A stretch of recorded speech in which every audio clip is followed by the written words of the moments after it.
কিন্তু 80-90টা লোকের আপনি থাপ্পড় খেয়ে নেন, সেগুলো শোনার পরেও আপনি কান ঘেঁচড়ার মতো সিক্স হয়েছেন, মানে আপনার ভিতরে পার্টস আছে।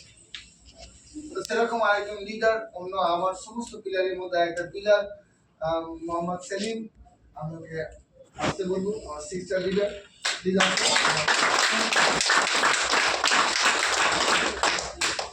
Good morning everyone. Good morning. সবাই কি ভালো? অনেকদিন পরে আবার এক জায়গা হয়েছে না? অনেকদিন পরে। যাই হোক, আমি আমার পার্সোনাল কিছুটা বলি যে আমি টিএনসি কি করে এলাম। ফার্স্ট আমাকে আকরাম স্যার অনেকদিন আগে নিয়ে এসেছিল হাবিব স্যারের মিটিংয়ে। তো সেখানে একটু বড় বড় সব লিডাররা এসেছিল। তো আমার তো অত অভিজ্ঞতা নেই, চিনি না, জানি না কে কোথাকার বড় লিডার, সে আমার কি জানে। তো যাই হোক, আমি অনেকদিন দেখলাম, শুনলাম, বুঝলাম, কিন্তু আমার যেন বুঝতে পারলাম না, যে আমার ঠিক বোঝা গেল না বিজনেসটা কি ব্যাপারটা। তো উনি আমাকে জয়েনও করালেন। আমি জাস্ট জয়েন করে আর কোনো কাজ করিনি। হঠাৎ বছর খানিক পরে আমি একটা খুবই ফ্যামিলির মধ্যে একটা দুর্ঘটনা ঘটলো। ওয়াইফ কোমর থেকে পা অবধি প্যারালাইসিস টাইপের। তো তার জন্য আমি মোটামুটি 45 দিন খুবই ভুগছিলাম। বউ বিছানা থেকে উঠতে পারছিল না, নার্ভের ডাক্তার দেখালাম, একে দেখালাম, সবাই বলছে মানে এখানে লাইফ টাইম ব্যাপার, কোনো মেডিসিন আপনাকে ইউজ করতে হবে। কিন্তু আমি ভাবলাম লাইফ টাইম তো, একটু সবে বিয়ে করলাম, লাইফটা কি আমার হসপিটালেই কাটি এরকম দৌড়দৌড়ি করে। যাই হোক, আমাকে আকরাম স্যার আবার ওনার সঙ্গে যোগাযোগ এমনিতে ছিলই, আমার বাড়ির সঙ্গে যোগাযোগ থাকে। উনি বললেন, সেলিম তুমি অনেক জায়গায় তো টাকা পয়সা খরচা করছো, তো একবার টিএনসটা তুমি ট্রাই করে দেখো। যাই হোক, বেশি বড় করে বলবো না, ছোট করে। তো টিএনস এর প্রতি যে বিলিভ দরকার ছিল বিজনেসটা স্টার্ট করার, সেই বিলিভটা ওখানে তৈরি হয়ে গেল। এবার সিস্টেমকে জানানোর জন্য আমাকে হাবিব স্যারের হাতে উনি তুলে ধরলেন, সিস্টেমটাকে প্রপারলি আমাকে হাবিব স্যার বুঝিয়ে দিলেন, প্লাস ওনার সাপোর্ট, আকরাম স্যারের সাপোর্টেতে আজ এই জায়গাটা আমি দাঁড়িয়েছি। এই সিক্সটার শুধু কি বলবো, নিজের কিছু করার নেই।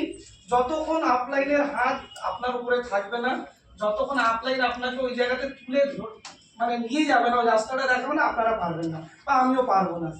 এটা আমার যেটা এক্সপিরিয়েন্স বলছে। আর 6 থেকে 7 বা 8 বা যাই হবে কেন, এখানে না আমরা জাস্ট যেই ফিল্ড থেকেই আসি, আমরা কিছু দিয়ে সঙ্গে সঙ্গে কিছু পাওয়ার চেষ্টা করি। এটা হচ্ছে, আমরা সারাদিন খাটাখাটি করি, সন্ধ্যেবেলা একটা টাকা পেয়ে যাই, সারাদিন দোকানদারি করি, তার বিনিময় সঙ্গে সঙ্গে পেয়ে যাই। কিন্তু টিএনস সেই ধরনের বিজনেস নয়। এখানে আপনার এফোর্ট দিতে হবে, তার জন্য আপনার টাইম দিতে হবে, আপনার এফোর্ট দিতে হবে, কিছু পকেট থেকে হয়তো খরচা হবে ডাউনলাইনের জন্য, তাকে বোঝানোর জন্য, তার বিলিভ সিস্টেম তৈরি করার জন্য। কিন্তু এর রেজাল্ট আপনি পাবেন, সেটা আমি 1 বছর পরে বুঝতে পেরেছি।